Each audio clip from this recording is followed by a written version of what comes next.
Bonjour à tous. Je voulais trop faire un vlog d'instagrammeuse en mode je me lève à 6 heures et, et je me montre un jour dans ma vie. Mais je vais jamais réussir à me lever à 6 heures. Donc là, il est déjà 9h15.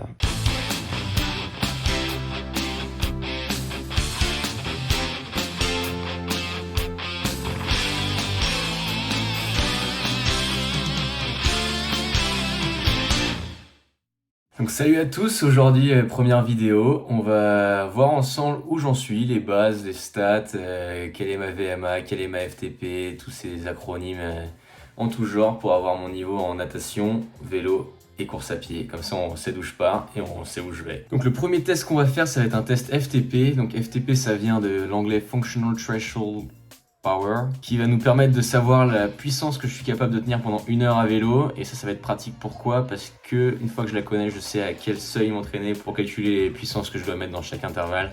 Donc comment on calcule la FTP? La FTP, pour la calculer, il y a plusieurs manières. Moi, je vais la faire sur Home Trainer. Comment ça va se passer? Je vais faire un test où chaque minute, la puissance développée va augmenter. Et le dernier palier que je réussirai à valider, ça sera ma FTP en théorie.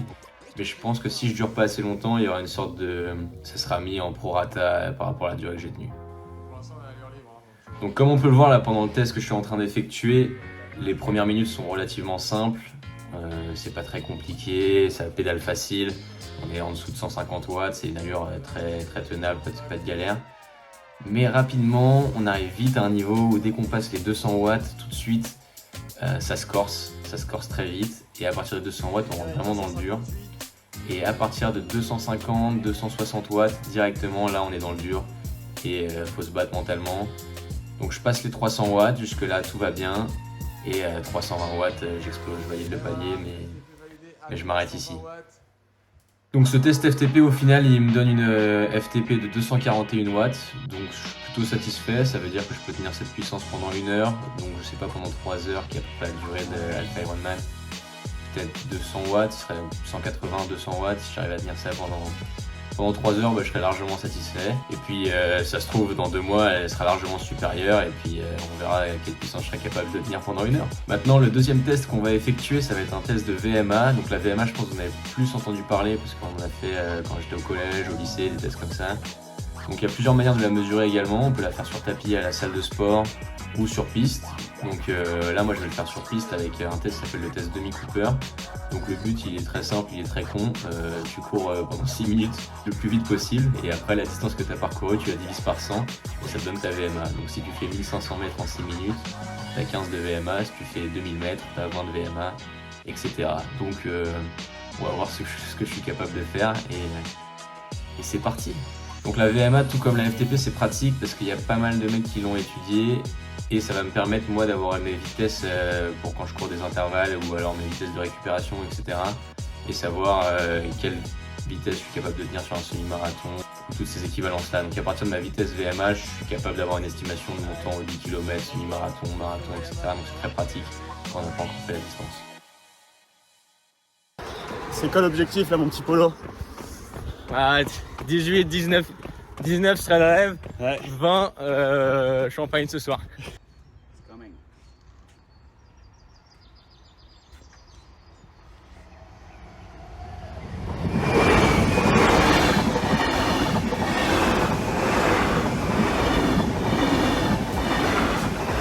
Alors la difficulté du test VMA quand on le fait sur piste comme ça pendant 6 minutes, c'est que ça dure longtemps, 6 minutes, et on a du mal à se rendre compte quand on part si on n'est pas parti trop vite ou non. Et moi j'ai l'impression que là sur les premières minutes, je suis parti beaucoup trop vite. Je regarde la montre, je suis au-dessus de 20 km/h et je me dis tu vas exploser Polo quoi, là c'est foutu.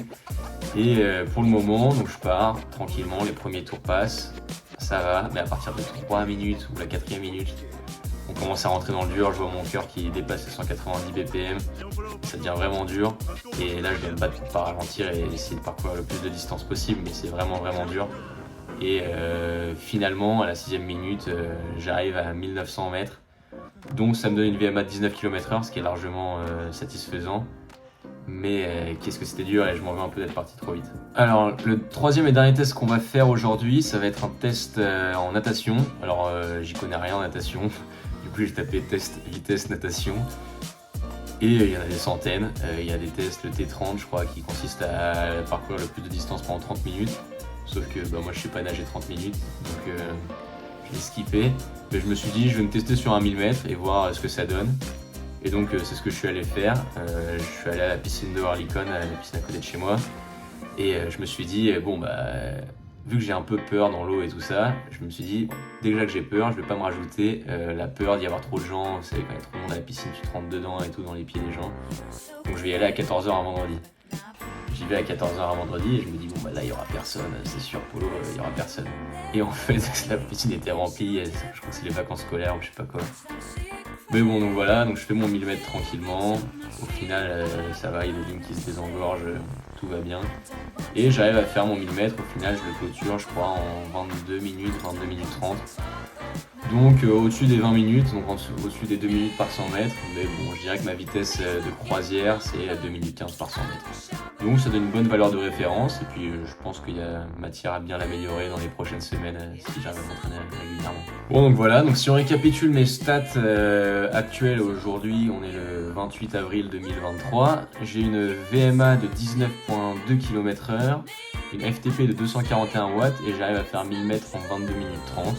Donc toutes ces stats, normalement, elles devraient augmenter. Je m'attends à avoir une plus grosse augmentation dans le vélo et la natation qu'en course à pied, parce que la course à pied, j'ai déjà pas mal développé, mais la natation et le vélo, il y a tellement de marge de progression que je pense que je peux avoir de beaux résultats dans ces deux domaines. Puis dans tous les cas, j'aurais pas de mal à apprendre à nager, ça me servira toute ma vie, quoi. Donc, sans rancune.